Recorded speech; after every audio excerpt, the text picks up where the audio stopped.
Hello, virtual educators. This is Kelly Austin. In this quick video, I'm going to go over the detailed journal rubric. I also have a shorter version. This one is a two-page rubric, and I'm just one of those people that I encourage my students to use the rubric, which I like to be customized and specific to the assignment and not general, to take that rubric and use it to determine the quality of their assignment before they submit it. So I like to include a lot of specifics in the rubric.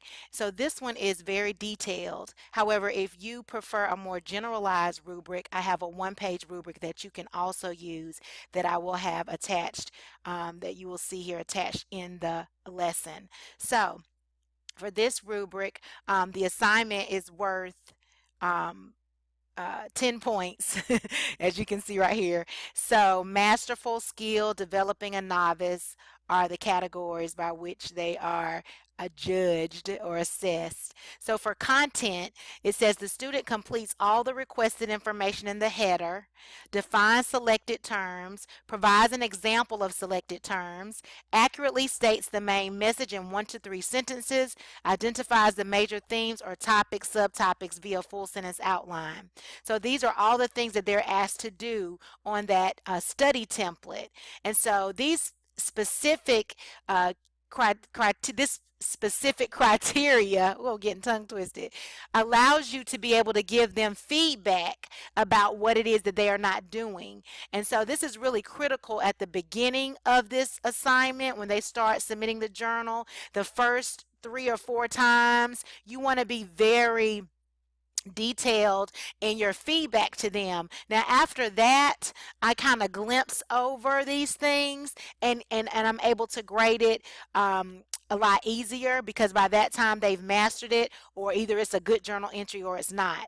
But in the very beginning, you want to give them specific feedback about this because it's going to affect how they respond in class. Remember that this journal is due, always have it due 2 to 3 days before the actual live session.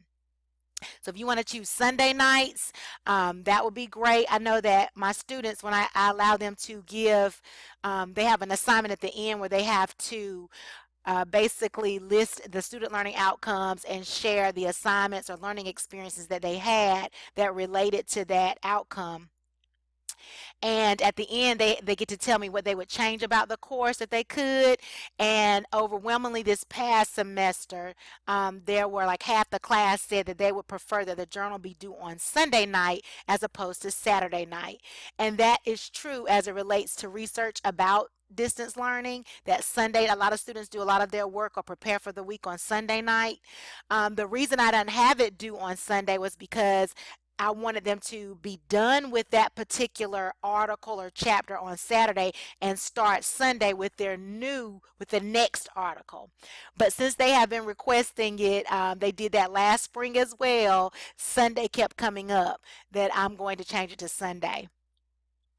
When I teach the course where I use this format again in the spring. So I want to share with you, choose a date. You know, Sunday might be the good time for you. If you all are going to have your session on Wednesday or Tuesday, you want to give yourself enough time to read over their journals and give them good feedback so that they don't come into the virtual classroom, you know, making those same mistakes, which is fine if they do because, you know, they will learn from it.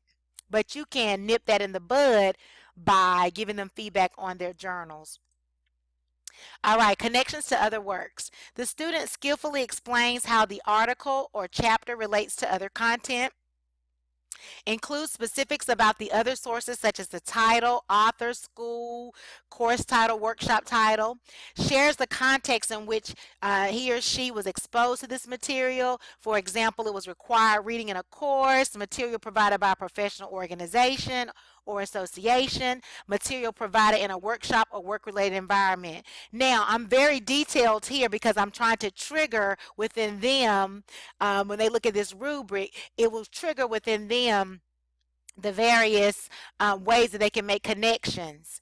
So here it's talking about, they're going to give specific, the course they took, or the textbook, or the assignment that they did in another course. And I showed you examples of this when you saw the sample LTVD study journal templates. So this is just pretty much speaking to that area, and gives you some specifics that you can address um, for the students to help them to give more thorough, detailed responses. All right, connection to self. The student discusses how the article or chapter applies to his or her life situation, past, present, or future, with strong voice or point of view. Elaborates on the application by providing thorough evidence or examples with originality and depth of ideas about how the article or chapter relates to his or her personal and professional life. Persuasively expresses the significance of the content to his or her endeavors in the field of education or as a productive member of society. Now, if your area is not the field of education, then you would want to change that. But this is pretty much talking about how the student relates what they're reading to themselves, like a text to self connection. All right, critical thinking skills. The student clearly demonstrates higher order thinking, application, analysis, and evaluation. Responses provide substantial explanations to support rationale. Then you see the other versions of it here. All right, and mechanics, sentence structure, vocabulary, and word usage. Assignment is free of punctuation, spelling, and capitalization errors. Each sentence is structured effectively, powerfully, rich, well-chosen variety in sentence styles and length, and exceptional vocabulary range and effective word usage. So I talked to my students about how they should be using the terminologies that they're learning in the articles and in the chapters. And so if they're just using very simple language, oftentimes I tell them, if it seems like you would have responded this way without having taken this course, then that's not going to get you your masterful type of score. Okay, so you can go through here, and read how it's differentiated for skill, developing, and novice.